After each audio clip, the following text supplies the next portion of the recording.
जो अब कुछ बात करेंगे कि इंटरपोल की जानिब से हुसैन नवाज के रेड वारंट इशू करने की तस्दीक या फिर तरदीद दोनों नहीं की गई। वारंट जारी होने की सूरत में भी बजाय हुसैन नवाज की गिरफ्तारी या हवालगी मुश्किल नजर आती है, क्योंकि अभी तक पाकिस्तान और बरतानिया के माबैन मुजरमान की हवालगी का कोई मुआहदा तय नहीं पा सका। इंटरपोल में किसी भी मामले पे मुल्जिम या गुमशुदा फर्द की तलाश या हवालगी के लिए 7 किस्म के नोटिस हैं जो जारी होते हैं, जिनमें green, red, black, blue, purple और ऑरेंज और डिफरेंट नोटिस शामिल है। अब रेड वारंट जारी करने का मकसद यह है कि किसी भी मुल्क की जानिब से दूसरे मुल्क में मौजूद शख्स की हवालगी की दरखास्त की जाए और किसी मुल्क की विफाकी एजेंसी की दरखास्त पर इंटरपोल अपनी तहकीकात मुकम्मल करके हकायक और शवाहिद का जायजा लेकर नोटिस जारी करती है और उसके बाद फिर इन्हिसार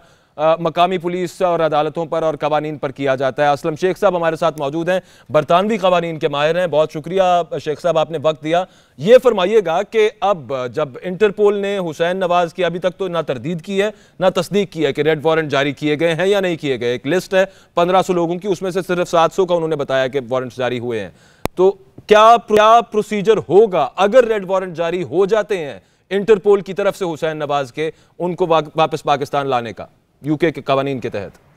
जी, सूरत हाल इसमें यह है कि आप देखें कि 15/11/2017 को इस्लामाबाद की एहतसाब अदालत ने जब ये सारा फैसला किया था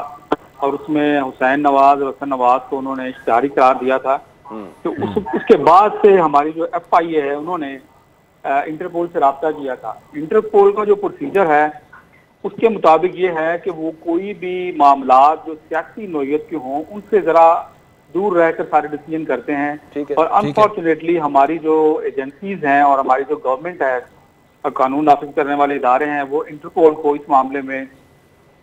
मुतासर नहीं कर सके या वो शहादत उस लेवल की नहीं दे सके कि जो इंटरनेशनल पुलिस जिसको इंटरपोल कहा जाता है को कन्विंस कर सकें और उन्हें ये बता सकें कि ये सारे मामला जो हैं वो अदालती और कानूनी तरीके से मुकम्मल हुए हैं और उसके बाद हम इन दोनों अशखास की जो हसन और हुसैन नवाज हैं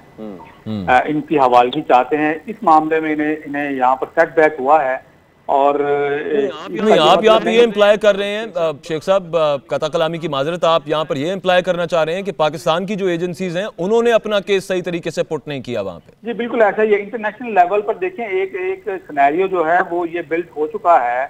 कि शायद यहाँ पर एक पॉलिटिकल विक्टिमाइजेशन हो रही है, क्योंकि दूसरी तरफ से आप मियां नवाज शरीफ साहब का केस और उनकी जो दूसरे रुफका है जो इन केसेस में इन्वॉल्व हैं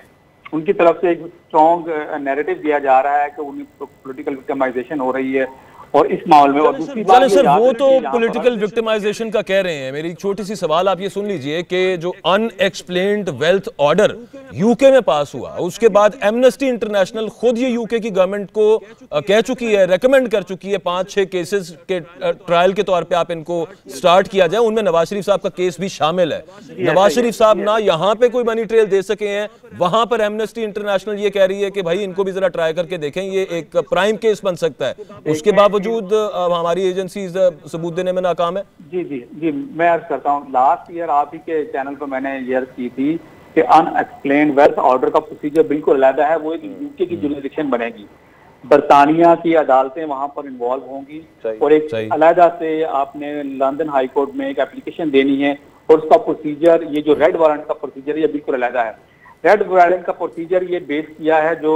हमारे एहतसाब अदालत के ऑनरेबल जज मोहम्मद बशीर साहब हैं, उनकी जजमेंट पर बेस करके FIA ने वहां पर इंटरनेशनल पुलिस को रेड वारंट इशू करने के लिए कहा ताकि वहां से हसन हुसैन नवाज को यहाँ पर एक्सट्राडाइट किया जाए। यहाँ पर ये बात याद रखनी चाहिए कि हसन हुसैन नवाज बरतानिया में रह रहे हैं, वहां पर कारोबार कर रहे हैं और वहां के शहरी हैं, इसलिए सिर्फ पाकिस्तान की तरफ से कोई चीज क्लेम करना काफी नहीं है, वहां पर बरतानवी कानून का भी ख्याल रखा जाना जरूरी है। इस हवाले से इनका केस अगर ये सब सबूत वहां पर मुकम्मल दिए जाते या ये दोबारा अप्लाई कर सकते हैं, इसका ये मतलब नहीं है कि पाकिस्तान के पास क्या ये पॉसिबिलिटी है सर कि एक्स्ट्रेडिशन ट्रीटी अगर दोनों मुल्कों के दरमियान कोई साइन हो जाए, उसके बाद पॉसिबिलिटी पैदा हो जाए कि हम हसन और हुसैन नवाज, इसहाक डार साहब भी उन्हीं में शामिल हैं, बल्कि अल्ताफ हुसैन साहब भी शामिल हैं, वो वापस आ सके यहाँ पे, पाकिस्तान की गवर्नमेंट उन्हें एक्स्ट्राडाइट करा सके?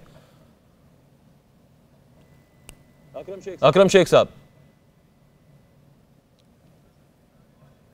बहुत शुक्रिया। असलम शेख साहब हमारे साथ मौजूद थे और वो ये फरमा रहे थे कि उनके मुताबिक पाकिस्तान की जो इन्वेस्टिगेटिव एजेंसीज हैं उन्होंने अच्छे तरीके से अपना केस FIA के सामने पुट नहीं किया, जिसकी वजह से अभी तक रेड वारंट इंटरपोल की तरफ से जारी नहीं किए गए। लेकिन यहाँ पर एक बात जो हौसला कुन है वो ये है कि इंटरपोल ने अभी तक इस बात की तरदीद नहीं की है, ना ही तस्दीक की है कि रेड वारंट जारी नहीं किए गए हैं हुसैन नवाज साहब के। एक ब्रेक